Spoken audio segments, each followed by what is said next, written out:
tan habitual de siempre y desde siempre, desde la historia de la humanidad misma, desde que se describen los primeros textos y en los papiros de Eber, que se constatan algunos descritos del dolor abdominal, que entonces, en cuando entonces, no se sabía muy bien las causas. Incluso hay un escrito de Avicena que a lo que se llama abdomen agudo le colocaban, le daban el nombre de mal del vientre. Mal del vientre, una atribución al cual se le daba, digamos, una razón espiritual, una atribución de una mala suerte, el cual una persona que tenía un dolor o sufría algún dolor abdominal, quizás de epigastrio, se le trasladaba en la fosa ilíaca derecha y quizás ese paciente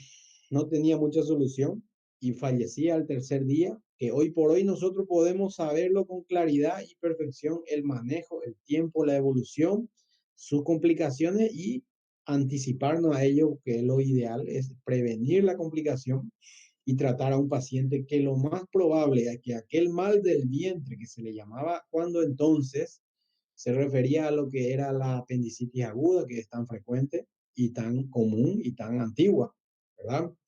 En esa forma, el dolor abdominal, como le estoy diciendo, es muy habitual.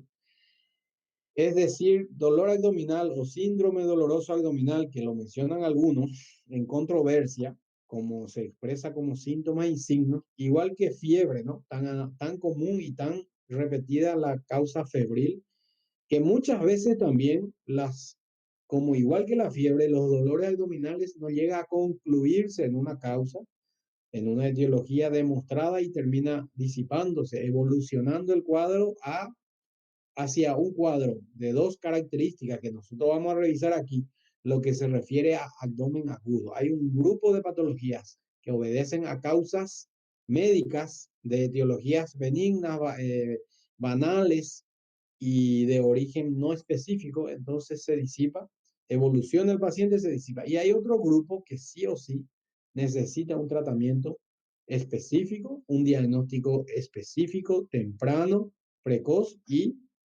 anticiparse a complicaciones. Entonces ahí está donde nosotros tocamos el punto del abdomen agudo quirúrgico. Pero partimos de las generalidades. Fíjense, le voy a dar un recuento breve, rápido, porque no tenemos un tiempo suficiente. Además, cosas que ya ustedes saben.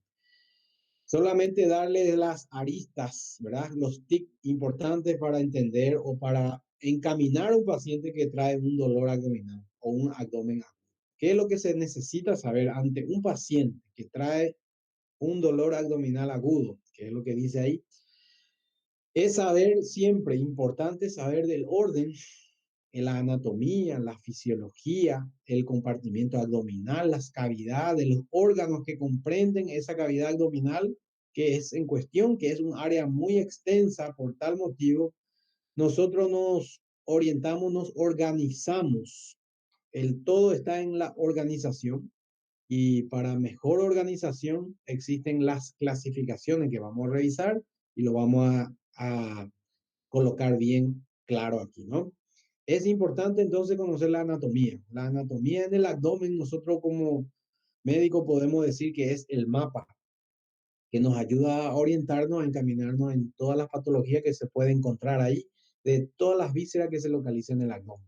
Entonces es importante tener los aspectos fundamentales en mente de cualquiera de las patologías más frecuentes de que pueda ser causa asiento de un dolor abdominal o de un abdomen agudo, ¿verdad? Dominar por esa forma también la semiotecnia en la hora de averiguar, de investigar, tanto en la anamnesis como en el examen físico del abdomen para confeccionar una historia clínica completa, de calidad.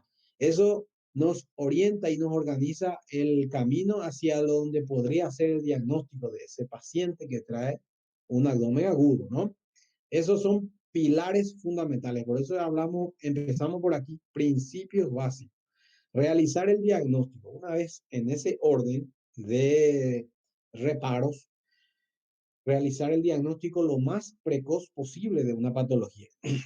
Como su nombre dice, el abdomen agudo es un evento necesario de diagnosticarse cuanto antes porque lo detectamos o lo debemos detectar antes que aparezcan complicaciones. Yo conozco características clínicas específicas de un abdomen agudo, de una patología, de los muchos que hay, y yo trato de o debo manejarlo y tratarlo de la forma antes que aparezcan sus complicaciones, que también debo identificarlo como médico adelantándome a ese evento, ¿no?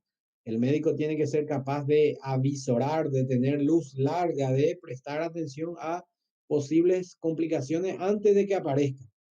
No tiene sentido tratar las complicaciones sabiendo que va a llegar a eso si acaso yo tuve la posibilidad de evitarlo, ¿no? Otras veces llega el paciente con la complicación inevitable, ¿ok?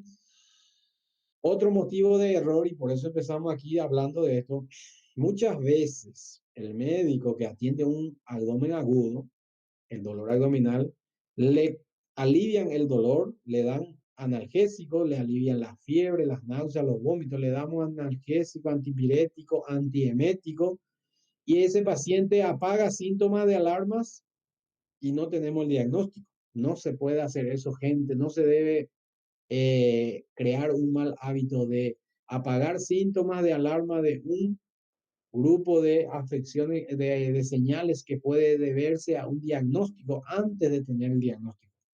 El paciente primero se diagnostica la patología que tenga, cualquiera sea. Si yo digo, es una apendicitis, bueno, antes de operarse yo ya le estoy colocando entonces ahí mismo analgésico, antiemético, antipirético, le voy a aliviar los síntomas. ¿Por qué? Porque ya tengo el diagnóstico, pero no sin tener el diagnóstico. Si yo no tengo el diagnóstico, estoy apagando los signos de alarma. Es como en el incendio, apago la alarma de incendio, pero el incendio está ahí. Lo que hay que apagar el incendio, ¿no? Y ese es el diagnóstico. Llego al diagnóstico, resuelvo el problema, ¿ok? Lo que le estaba diciendo del mapa abdominal. Yo les puedo decir que en el abdomen, normalmente en las vísceras abdominales, no, en ninguna parte, en la topografía del abdomen, no son palpables las vísceras del abdomen. Las patologías normal, o sea que la localización de la anatomía normal topográfica no se palpa, excepto que ya empiece a ser patológico.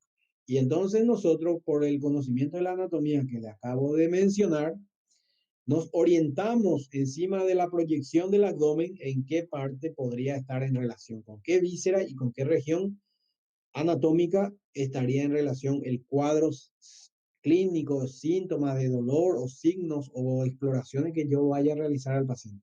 Por eso digo, hay que conocer la anatomía y crear el mapa en el abdomen. Para eso hacemos divisiones topográficas. Existen varias clasificaciones en el abdomen. Hacemos uso del que más habitualmente es ayuda, ¿no? Existe la división topográfica del abdomen que se conoce en cuadrantes. Como su nombre dice, en cuatro dividimos en cuadrantes superior externo, derecho, izquierdo, superior, digo, inferior, derecho, izquierdo y listo. Como referencia el ombligo, ¿no? El ombligo como referencia de una línea imaginaria vertical y transversal u horizontal que ya me da cuatro cuadrantes. Bueno, eso todavía me da una orientación general, pero muy amplia, muy grande, que se utiliza, que se puede tener en cuenta en áreas de mayor superficie. Pero luego aparece otra división que se utiliza mucho más, con mayor frecuencia, con mayor precisión y ayuda a ser más exacto en las proyecciones, ¿verdad? De identificar la víscera que hacen proyección en diferentes regiones con mayor precisión, ¿ok? Entonces, de esa forma, podemos dividir lo que hay que conocer de dónde viene esta clasificación. Aquella clasificación por cuadrante es muy válido como esta, y que se puede mencionar como clasificación americana, anglosajona, de Burke, según lo menciona alguna literatura. Ahora, esta clasificación que más popularmente se usa, lo usamos en medicina por lo específico de la víscera que se proyectan y las afecciones, se llama o lo llamamos la clasificación según propuesta por la escuela francesa. Es importante saber de dónde viene el nombre, las cosas, para usted argumentar y defender su postura de lo que usted está diciendo, porque puede ser que otro que lea otro libro, otra literatura que no se discute en ningún libro serio, no esté equivocado, solamente necesita saber de dónde viene su criterio o su fundamento, ¿no? Pues la clasificación francesa, ¿qué es lo que hace? Les voy a mostrar. Lo que hacemos es dividir dos líneas imaginarias en el abdomen verticales y dos líneas imaginarias en el abdomen de forma horizontal o transversal, ¿verdad? Que lo buscamos en dos formas, ¿verdad? Hacemos un plano superior transversal de las líneas subcostales del reborde subcostal de la décima costilla de un lado al otro y otra línea inferior del plano intertubercular o de la cresta ilíaca anterosuperior. Se traza la línea imaginaria transversal, ya tenemos línea imaginaria superior, inferior, transversal y nos falta otras dos líneas imaginarias que son la línea vertical de la línea clavicular media o medio clavicular, que se le llama así, que ya nos traza entonces las regiones, como le estaba diciendo, de los 9 compartimientos, áreas o regiones. La gente dice cuadrantes a esto que siendo 9 ya no cumple en el uso correcto del español la palabra cuadrante, que significa 4. De, de aquella clasificación antigua o de la otra clasificación se utiliza la clasificación por cuadrante, ¿no? Pero igualmente se acepta decir cuadrante de esta forma, aunque no es correcto en la semántica. ¿Ok? Esta es compartimiento, región, áreas, zonas topográficas del abdomen según la escuela francesa que se divide en 9. Y como ustedes pueden ver, dividimos ya lo que ya podríamos mencionar, cuáles son, ¿verdad? ¿Cuáles son? A partir de aquí, ya nos estamos orientando. Yo, ¿para qué me sirve eso?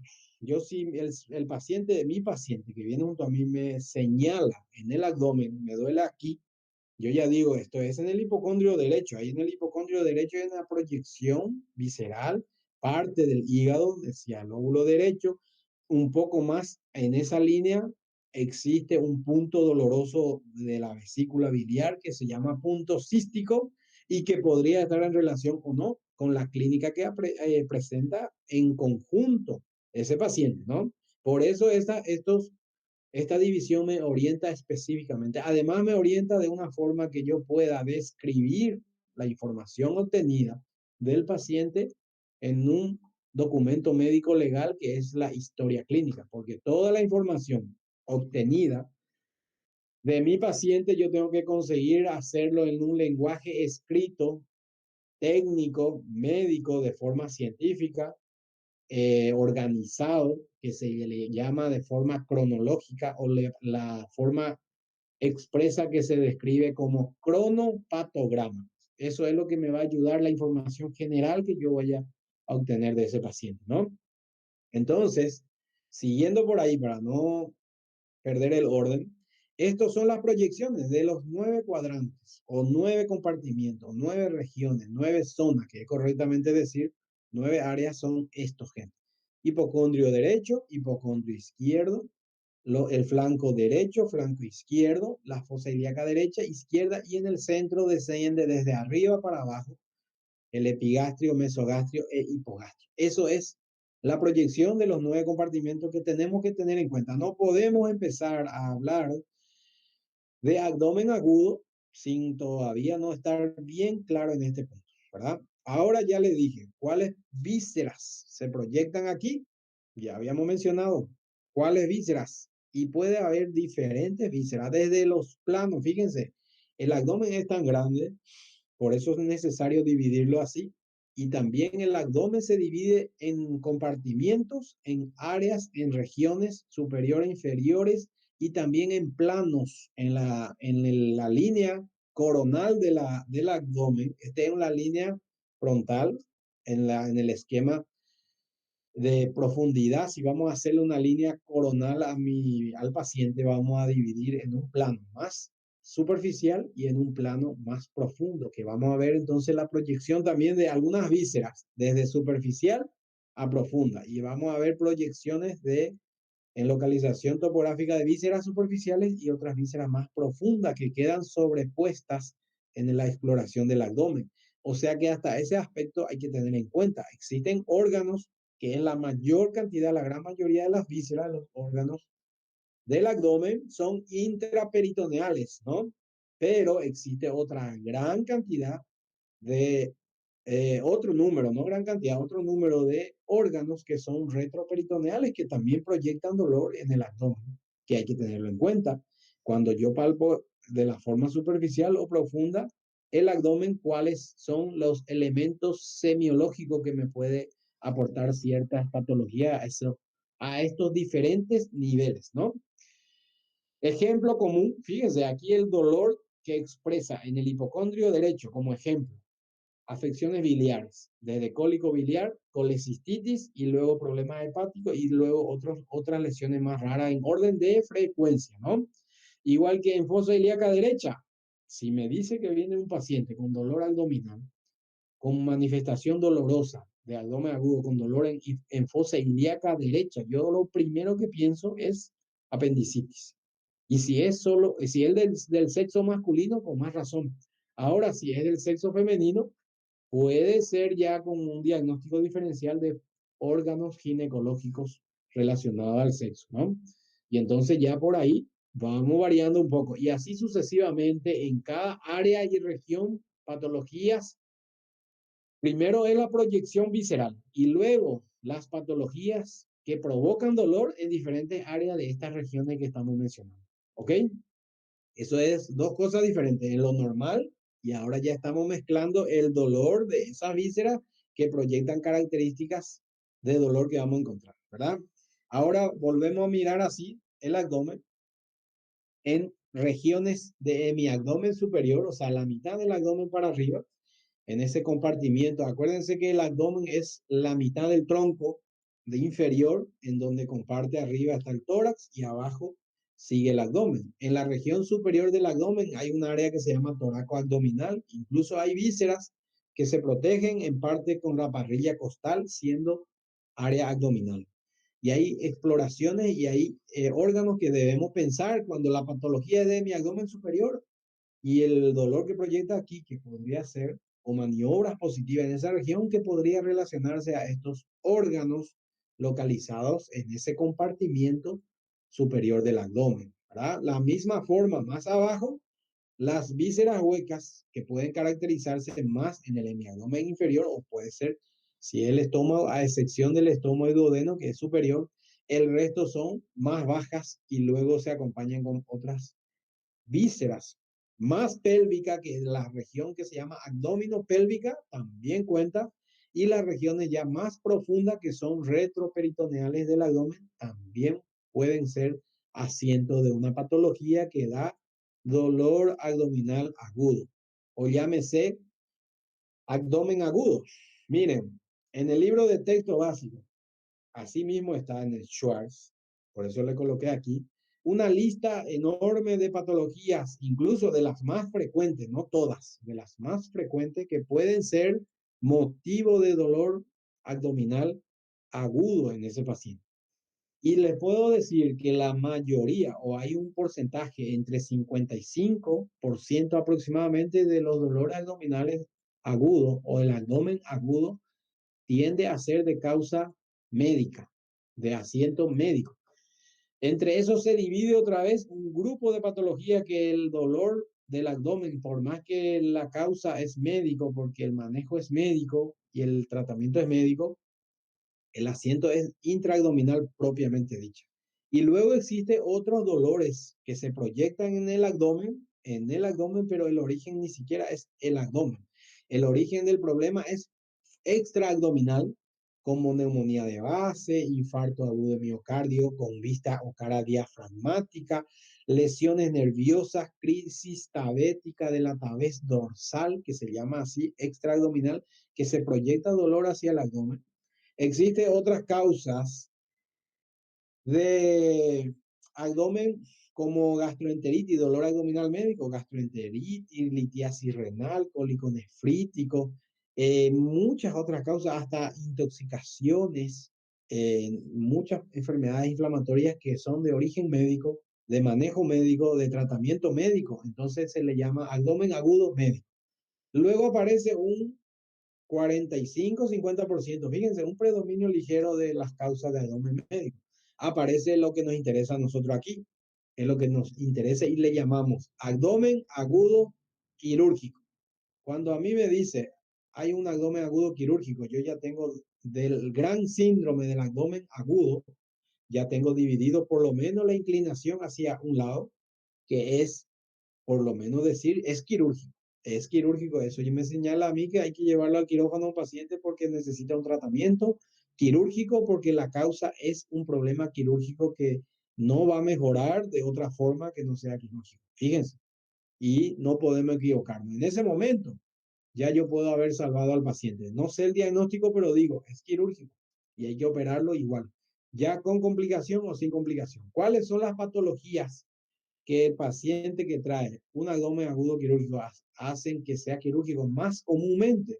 Apendicitis aguda, oclusión intestinal en todas las formas, cuadro peritoneal, la que es la peritonitis secundaria aguda, que cualquiera de estos inflamatorios viscerales se complican en esto, cualquiera de otras afecciones ginecológicas que pueda complicarse de forma quirúrgica urgente, que hay muchas patologías que les voy a citar. Voy a pasar aquí el slide para que ustedes vean y ustedes mismos me vayan a entender la clasificación de lo que yo les estoy hablando. Bueno, en ese momento, en este momento, este es el síndrome del abdomen agudo, que es un libro así. Hablar de abdomen agudo es todo un libro en donde yo ya le digo, la solución mía es resolverle al paciente. Primeramente, el primer problema a resolver aquí es decir, ¿es un abdomen agudo quirúrgico o no quirúrgico?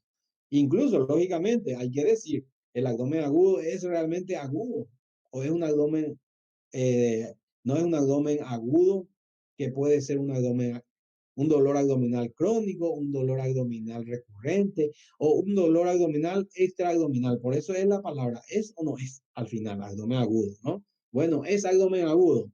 Aparece como quirúrgica o no quirúrgica. Esos son los dos sacos que ya el médico tiene que decir. Bueno, y vamos a revisar cuáles son los elementos importantes que me haga pensar cuando el paciente tiene un abdomen agudo quirúrgico propiamente dicho. Eso es lo que yo le voy a revisar y vamos a revisar con ustedes desde ahora, ¿no? Siempre que hay una agresión, una injuria, una invasión, ya sea de diferentes formas que sufre la persona en el abdomen, aparece el abdomen agudo que estamos diciendo y que podría ser quirúrgico como estamos pensando. El paciente desencadena en etapas evolutivas de la enfermedad patrones de respuesta que va apareciendo de forma localizada del problema focal, o le decimos respuesta primaria, y luego la respuesta secundaria, que desfocalizada aparece una respuesta sistémica general del paciente que empieza a aumentar su problema y a aumentar las manifestaciones clínicas, ¿no? La respuesta primaria se menciona como inflamación de la membrana, podría ser peritoneo visceral y luego peritoneal parietal, ¿no? La respuesta intestinal, que muchas veces hace el paciente como detención del peristaltismo o aumento del peristaltismo, cambio del peristaltismo. Cambio circulatorio, que puede ser por una hipovolemia absoluta o relativa, o inflamación que aumenta la circulación local, cambia la circulación local a nivel como respuesta primaria que enfrenta una situación el paciente, ¿no? Otra respuesta, la segunda respuesta que aparece después de que falla el primer mecanismo de resolver un problema X en el abdomen, aparece una respuesta secundaria. A nivel de todo el organismo ya empieza la ayuda a una agresión que está sufriendo una persona a X causa. Empieza la respuesta endocrina a liberarse hormonas, ¿verdad? Hormonas metabólicas que aumenta el metabolismo, aumenta la actividad cardíaca, aumenta la actividad respiratoria y afecta la actividad renal en forma de respuesta secundaria a ayudar un problema X que está enfrentando el organismo en sí, en conjunto, en el abdomen, ¿ok? Esto se le llama patrones de respuesta que se puede detectar como manifestaciones clínicas iniciales, precoces y luego avanzada o tardía, incluso con complicaciones, ¿ok? A entender así, a entender así antes de hablar de abdomen agudo quirúrgico. Cuando uno habla de abdomen agudo, decimos que es un gran síndrome y se subdivide en abdomen agudo quirúrgico, que es otro síndrome. ¿Por qué? Porque reúne un conjunto de síntomas y signos. Síntomas que expresa el paciente y signos que se encuentran en el paciente, como exploración física, que generalmente es grave, que es agudo, que evoluciona rápido, que necesita una intervención quirúrgica de urgencia, porque viene otras complicaciones graves, incluso la muerte. Eso es lo que define abdomen agudo quirúrgico, ¿ok? No hay duda en eso, ¿no, gente?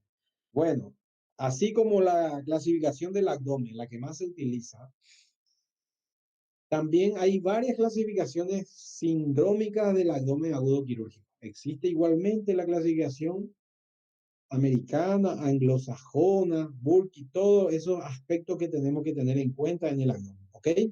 Pues eh, en ese caso, gente, tenemos que tenemos que ver alguna atención extra en pacientes obesos. Me están preguntando aquí si hay que tener atención extra en pacientes obesos, por supuesto. Pacientes que son de constitución física, incluso obesos, que es una dificultad, va a tener consigo una pared abdominal mucho más gruesa, más gordita. Entonces hay que vencer el plano de la pared abdominal para llegar a la cavidad del abdomen. A la hora de explorar el abdomen, muchas veces tenemos que tener en cuenta que no es palpar la pared abdominal. Lo más grueso que sea la pared abdominal, nosotros tenemos que llegar a la cavidad abdominal. Primera barrera en el obeso es vencer la pared abdominal en la exploración física. Segunda barrera es detectar esas respuestas inflamatorias, ya respuestas primarias o secundarias, por el tejido adiposo que tiene mucho, no solo en la pared del abdomen el paciente obeso, sino que en la cavidad abdominal, y entonces interfieren fenómenos de respuesta inflamatoria muchas veces que enmascaran. El obeso puede tener una peritonitis con muy poco cuadro peritoneal, enmascarando los síntomas o la respuesta inflamatoria exagerada que a veces aparecen en personas normales, ¿no? Entonces, tener en cuenta situaciones especiales, le voy a mencionar situaciones especiales, ¿ok? Y ahí entra el paciente obeso. Entonces, síndrome peritoneal es un síndrome, síndrome oclusivo, síndrome hemorrágico y cualquier otro mixturado de síntomas y signos que de los demás tres anteriores aparecen como síndrome mixto. Esto es según la clasificación francesa. Otra vez, clasificación francesa. ¿Por qué usamos este síndrome, esta clasificación sindrómica? Porque organiza muy bien las ideas. Existe otra clasificación que tiene 7 y 8 síndromes, pero dentro de este mismo síndrome se va ir localizando aquellos otros síndromes. Van a ver que es así. Y además, esto se utiliza mucho más en el consenso de reválida y demás exámenes, estas preguntas. Entonces, globalmente es importante tener en cuenta esta clasificación y también la otra.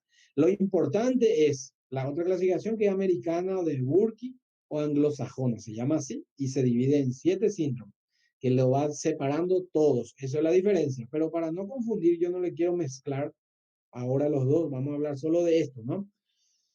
Esto se subdivide y al final todos los síndromes de la clasificación americana también cae dentro de esto. Esto ayuda más a organizar las ideas, a entender más de cada uno de ellos. Aquí está la pregunta de pacientes obesos, pacientes embarazadas, paciente grave por otra enfermedad, pacientes postoperatorias, pacientes psiquiátricos, pacientes traumatizados, inmunocomprometidos, pacientes en edades extremas de la vida, muy grandes, muy mayores o muy pequeños. Son situaciones especiales para abdomen agudo. Fíjense, eso es un 10% de la población que podría darnos un desafío en ser difícil diagnosticar abdomen agudo en estos pacientes. Y igualmente para esa forma y por esa razón, tenemos que evaluar los signos o síntomas que presenta en relación al problema abdominal ese paciente. Existe un conjunto de síntomas que podría llamarse signos no esenciales o variantes o comunes. Se puede decirle comunes, ¿ya? Comunes para todos. Cualquier persona tiene fiebre, taquicardia, dolor abdominal, mastitis de declive, distensión abdominal de forma simétrica. Cualquier persona tiene borramiento de la mastitis hepática, o cambios en los ruidos hidroaéreos, ¿no? Cualquiera, ¿ok? Entonces puede ser signos no esenciales de abdomen agudo quirúrgico. O sea que puede ser hasta, esto puede ser síntomas y signos de un abdomen agudo médico o quirúrgico indistintamente para cualquiera de los dos. Eso es lo que quiere decirme este número de manifestaciones clínicas. Bueno, pero existe otro, gente, que esto es lo que hay que saber, importantísimo, importantísimo. Se le llama, o nosotros en cirugía lo llamamos, y el médico tiene que saber esto, signos invariantes o esenciales, primordiales, principales, específicos, o que son indicadores altamente probables de qué, de que si presenta, el paciente presenta un signo de esta manifestación, como se cita aquí, la posibilidad de que sea quirúrgico es altísima, tanto que puede ser el 85-90% de los casos con un elemento nada más semiológico de este hallazgo. Ese paciente posiblemente es quirúrgico, ¿ok? Eso es la importancia de esto. Además, en otro término, en otra palabra, si usted tiene un dolor, un abdomen agudo que está definiendo como médico y quirúrgico, y encuentra un signo invariante que ya se menciona aquí, que son estos, eso ya despierta la posibilidad de que sea quirúrgico en una inclinación en la balanza altamente probable para que sea quirúrgico. Es motivo suficiente que yo, si yo no, yo soy el médico de plantado de urgencia, de guardia, es motivo suficiente que yo como médico levante el teléfono y llame al cirujano de la guardia en ese momento y le diga: doctor, tengo aquí un posible abdomen agudo quirúrgico. Y el médico, el cirujano le va a preguntar por qué, cuáles son los criterios quirúrgicos de que le haga pensar que el paciente es un abdomen agudo quirúrgico. Bueno, los criterios quirúrgicos son estos mismos. Lo que nosotros estamos llamando aquí signos invariantes. O sea que criterio quirúrgico significa también que si estos pacientes, el paciente presenta cualquiera de estos señales, de estos signos, junto con fiebre, con taquicardia, que son los variantes, que son los otros, ya es motivo de operar a este paciente, sin saber el diagnóstico. Fíjense, estoy diciéndole esto sin saber cuál es de toda la patología quirúrgica es el problema específico de ese abdomen quirúrgico, pero es suficiente decir que es quirúrgico porque el paciente va a ir al quirófano y quizás se termine con un diagnóstico transoperatorio cuando es difícil el diagnóstico.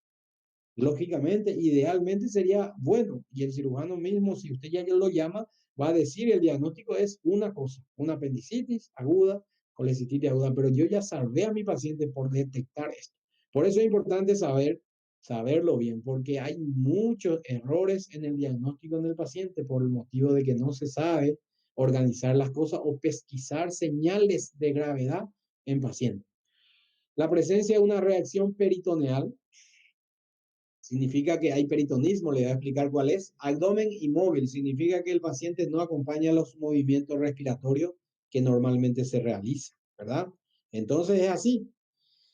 La contractura involuntaria del abdomen, distensión asimétrica del abdomen, hiperestesia cutánea en el abdomen, hipercusión dolorosa. Estos son específicos de patología quirúrgica, tumoración aguda en el abdomen, ¿ok? Me debe hacer pensar cualquiera de estos problemas. Yo le voy a dejar mostrándole cuáles son las características clínicas de cada uno de aquellos síndromes, de los 4 síndromes que hablamos. El síndrome peritoneal presenta signos invariantes, más de uno aquí, de forma perforativa o no perforativa.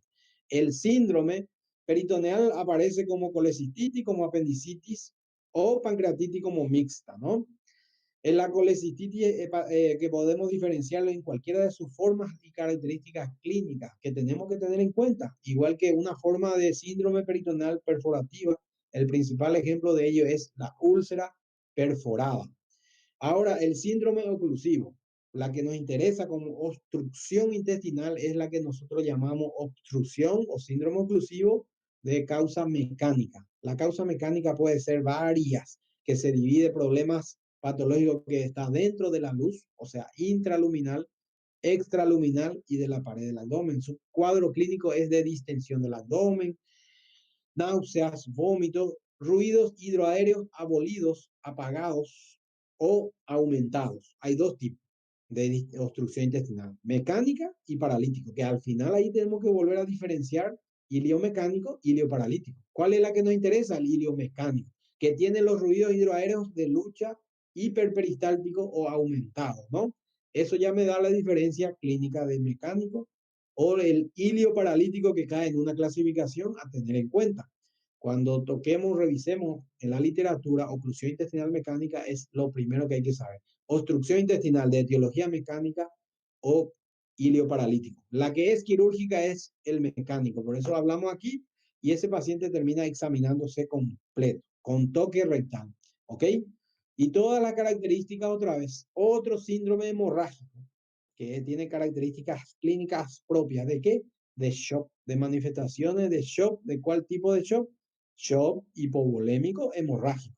Estas causas pueden ser traumáticas y no traumáticas. A la vez, las no traumáticas se dividen en ginecológicas y no ginecológicas. Eso es la forma de organizarse. Yo le estoy ayudando nada más a organizar las ideas y calcular. Ahora, síndrome mixto, ¿qué se le llama? En otra clasificación le mencionan como grandes dramas abdominales. Principal ejemplo de ella es la pancreatitis como torsión de tumores ginecológicos, pedículo vascular, epiplón, trombosis mesentérica. O sea que aquí caen muchas posibilidades de síndrome mixto, que empieza de una forma mixturado de síntomas y signos de los otros tres síndromes, principalmente la pancreatitis, que se le conoce como la gran simuladora. ¿Ok? En fin, gente, al saber o hablar de abdomen agudo, hay que tener en cuenta el conocimiento de los tipos de dolores que trae un paciente. Se llama semiología del dolor, el dolor que es repentino, que es intenso, el dolor que es constante, que tiene un aspecto de cólico o espasmódico, el dolor urente, opresivo, penetrante. Esos son dolores que me va a hacer pensar en dónde está el problema, a qué vísceras, si es huecas, vísceras macizas o sólidas, o es peritoneo, o es peritoneo visceral o parietal lo que me está causando ese dolor. Y ya me voy organizando. Como dolor visceral, un dolor en el peritoneo visceral. Dolor somático es el dolor en el peritoneo parietal. Dolor referido son propagaciones de dolores, puede ser alejadas en otras partes del abdomen. Y ahí está la topografía del dolor, que ya le mencioné hace rato, entonces repetimos aquí otra vez, pero para saber ya dónde va a colocarse. Tipo de dolor, cólico, espasmódico, en proyección hacia qué órgano y qué afección podríamos tener, ¿verdad? Para llegar al diagnóstico es organizar no solamente estas cosas. El médico tiene que preocuparse desde el problema que tiene el paciente de abdomen agudo, si es médico o si es quirúrgico. Si es cualquiera de los dos, llegar a un diagnóstico cuanto antes. ¿Cómo se consigue eso? Haciéndole una historia clínica completa al paciente. Eso incluye anamnesis exhaustiva, como dice aquí, con orden cronológico que se le llama cronopatograma, una exploración física minuciosa, detallada, del aspecto. Puede ser específico, regional y general, o puede ser general, regional por áreas, por aparatos y luego específico al problema. Eso depende. En una urgencia lo hacemos primero de forma centrífuga, o sea que del problema a lo otro pasamos, ¿no?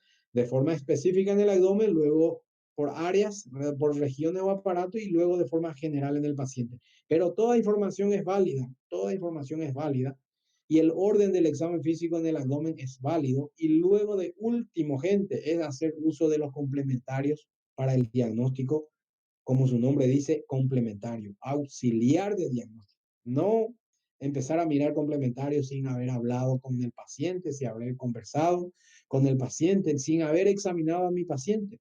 Una forma de organizar el cronopatograma, que yo le acabo de decir, todo el mundo conoce este recurso mnemotécnico que se llama Alicia, lo que no sé si sabían el apellido de Alicia, que es Fredusa. Esto nos ayuda a organizar los síntomas que trae el paciente en orden cronológico y vamos a informar o vamos a obtener la información en el cronopatograma al plasmar en la historia clínica de esa forma bien estructurada. ¿Ok? Igual que el examen físico que le acabo de decir, centrífuga o de forma centrípeta, abarcando todo y llegando al problema del paciente. Conocer en la inspección la topografía del abdomen, el tipo del abdomen, la división topográfica del abdomen, la proyección visceral en el abdomen y además toca después saber puntos específicos dolorosos en el abdomen que se proyecta en relación a cada tipo de patología. En el abdomen nosotros cambiamos el orden. Nos pasamos de inspección a auscultación, porque no queremos alterar los ruidos hidroaéreos después de palparlos, ¿no? Y los ruidos hidroaéreos dan una información importantísima, valiosa, cuando está aumentado o disminuido en el caso de oclusión intestinal. Para decir que es mecánico, es paralítico. La palpación del abdomen se debe hacer de una palpación abarcadora completa por todas las regiones. El abdomen que duele se debe empezar distante al dolor. El abdomen que no duele puede ser en sentido antihorario, antiperistáltico, ¿ok? Y de forma tal que se hacen tres tiempos. Tres tiempos que decimos: palpación superficial, como se ve aquí; palpación profunda, que puede ser monomanual, bimanual, sobrepuesta, yuxtapuesta, contra, antepuesta, contrapuesta, y hay variaciones de esta, ¿no? Pero la palpación puede ser a comodidad del médico que lo haga. Palpación profunda es llegar en el plano coronal profundo en el abdomen, y al terminar el tercer tiempo es el signo de irritación peritoneal, es provocar un dolor a la descompresión súbita o simplemente de realizar la descompresión súbita en el abdomen. Eso significa el tercer tiempo de la palpación del abdomen, que muy pocas veces se hace y se nos escapa elementos semiológicos. Es muy valioso. Más valioso es el dolor a la descompresión súbita que el dolor a la palpación superficial o profunda. Entonces yo hago palpación superficial, palpación profunda, y súbitamente descomprimo la mano en el abdomen y voy pasando de área en área en diferentes partes del abdomen. Eso me da elementos específicos que se llama signo de irritación peritoneal, que existen maniobras, exploraciones, signos de dolor que yo despierto en esa exploración, que me menciono como Bloomberg, Guineo de Musi y demás elementos que tenemos que revisar bien cada una de esas maniobras otra vez. Igual que en la percusión, existen maniobras para buscar matidez hepática, signo de Holman, que es dolor a la percusión, es válido como el Bloomberg o el Guineo de Musi. Igual en la información, el dolor a la percusión es tan válido como el dolor a la descompresión. Por eso lo colocamos como un signo invariante, si ustedes se acuerdan, en el abdomen agudo quirúrgico. ¿Se acuerdan? Bueno, y estos son maniobras o algunas sugerencias de signos que se encuentran como maniobras de dolor abdominal. Es importante tener en cuenta eso. Yo le voy a dejar para que ustedes revisen, para que ustedes exploren a su tiempo, cada uno se dedique a profundizar, ¿no? El tacto rectal y o vaginal es un elemento, parte indispensable del examen físico del abdomen. No termina el abdomen agudo quirúrgico de sospecha sin realizarse un tacto rectal o un tacto vaginal en el paciente, donde podemos caracterizar elementos importantísimos como causa del problema, cual sea perforativo, oclusivo, hemorrágico principalmente. ¿Ok? Y entonces, ¿cuáles son las patologías más frecuentes, gente?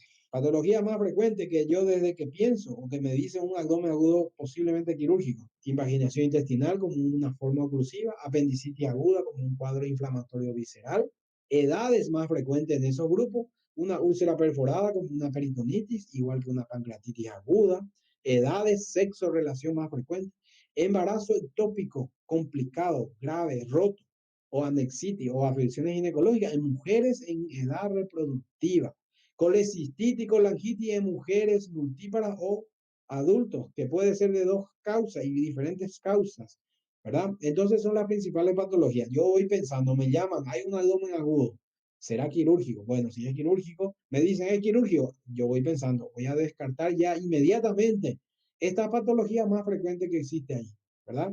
¿Y qué me toca hacer ahora? Orientar. ¿Qué voy a hacer? ¿El abdomen es quirúrgico?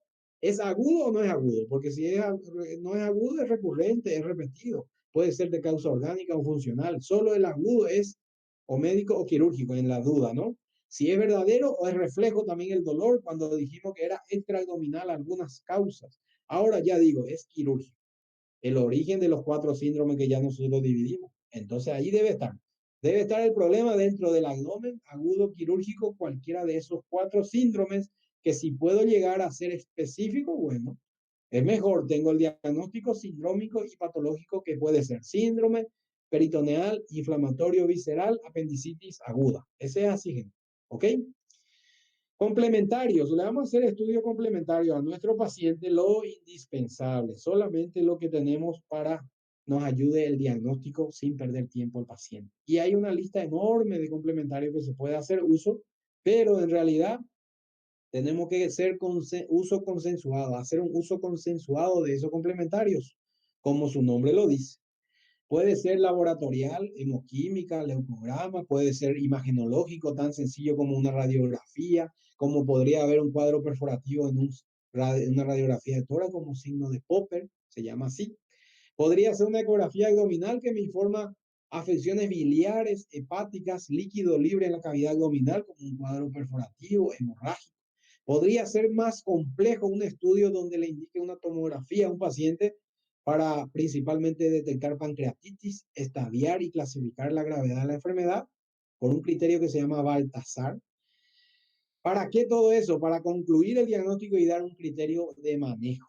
El manejo del paciente es o quirúrgico o no quirúrgico, ¿verdad? En el caso quirúrgico es quirúrgico. ¿Qué me dice aquí en manejo? Si me da tiempo de hacerle uso de esos complementarios de imágenes más sofisticados o no, para yo ver qué tan complicada está la situación. Muchas veces no es para diagnosticar, sino que para clasificar la severidad y cuáles complicaciones tiene ese paciente. Otra cosa es acá tratar el foco, ¿verdad? ¿Qué significa tratar el foco de infección? Eh, Soporte general. Un paciente que ya digo es quirúrgico, se va a ir al quirófano, entonces yo tengo que nada más definir qué es lo que voy a hacer con ese paciente, ¿no? Entonces, soporte general es medida de reanimación preoperatoria. En un paciente que se va a operar, control de la volemia, administrarle antibióticos porque la mayoría tiene infección, soporte nutricional, suspender la vía oral, pasar sonda nasogástrica y el informe quirúrgico. O sea que el reporte de anuncio quirúrgico a un paciente que se va a ir a quirófano urgente. El tratamiento quirúrgico es igual, ver la contaminación, eliminar la infección, prevenir la infección recurrente, tratar la causa, reparar la lesión del paciente, corregir todos los defectos quirúrgicos que pudiera haber presentado causante del abdomen quirúrgico. Eso es muy específico que en general no hablamos en detalle de esto, pero para que ustedes sepan, en lo que se menciona en general es eso, ¿ok?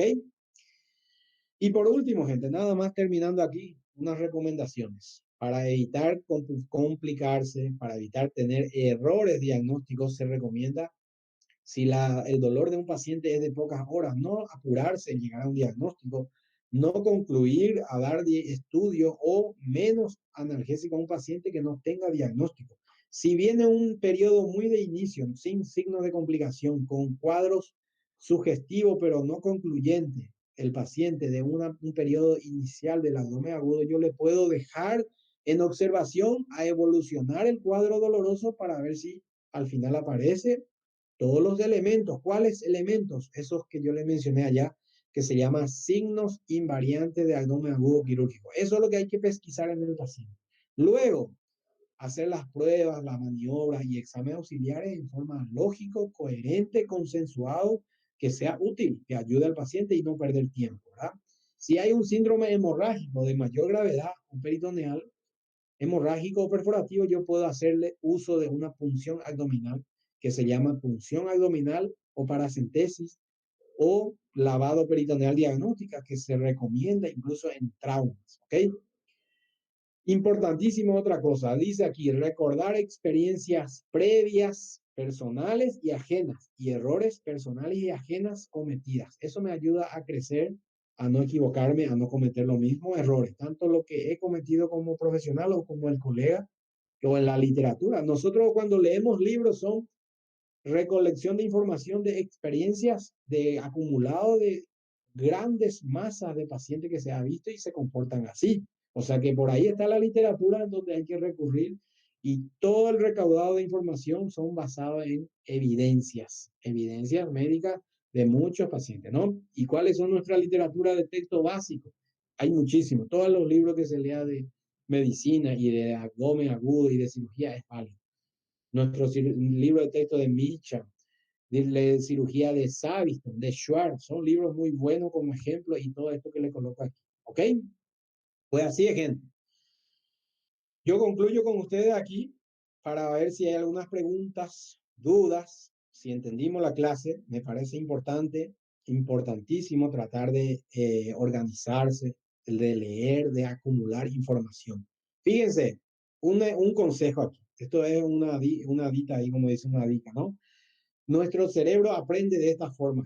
Apenas leyendo en la primera información hay un 10% de acúmulo de información. Quizás la primera vez que me escuchen aquí hablando de esto, captamos 10% de la información. Luego, oyéndome y viéndome, leyendo, ya tenemos 30%. Al que haya acompañado más este aprendizaje, ya capta 30% de la información. Si me han observado, si me han oído y han leído conmigo aquí, vamos en una información del 30% y así, a combinando todo lo que hicimos ahora mismo aquí, un 50% hemos aprendido. Si es que discutimos entre todos y conversamos, intercambiamos, aumenta más a aclarar dudas al 70% y lo que queda después en las prácticas, después de esto, hacer, nos ayuda al 80% de los casos. Ahora, lo mejor que viene ahora es lo siguiente, enséñale a otro lo que usted haya aprendido, gente. Si usted como compañero, como colega, como amigo de algún estudiante suyo, el que está al lado, ¿cómo usted sabe que aprendió un contenido, un tema? Cuando usted trata de interpretar y con sus propias palabras ha conseguido asimilar la información y traducir y explicarle al otro compañero que está al lado, significa que usted ha aprendido el 95% de la información. Ese es el nivel de aprendizaje. 95 y más, pero es difícil aprender todo ni el 100%, ¿no? Así es que compartir información es, ayuda al otro y ayuda a uno mismo. Eso es otra forma de aprender, ¿ok? Así es, gente. Bueno, yo concluyo aquí con ustedes. Espero haber sido de ayuda y tenemos que cerrar, como me dicen ahora aquí en la parte de marketing. Saludos a todos, gente. Saludos. No pierdan el tiempo de estudiar nunca, ¿ok? Chau, chau. Les dejo aquí y nos vemos hasta la próxima.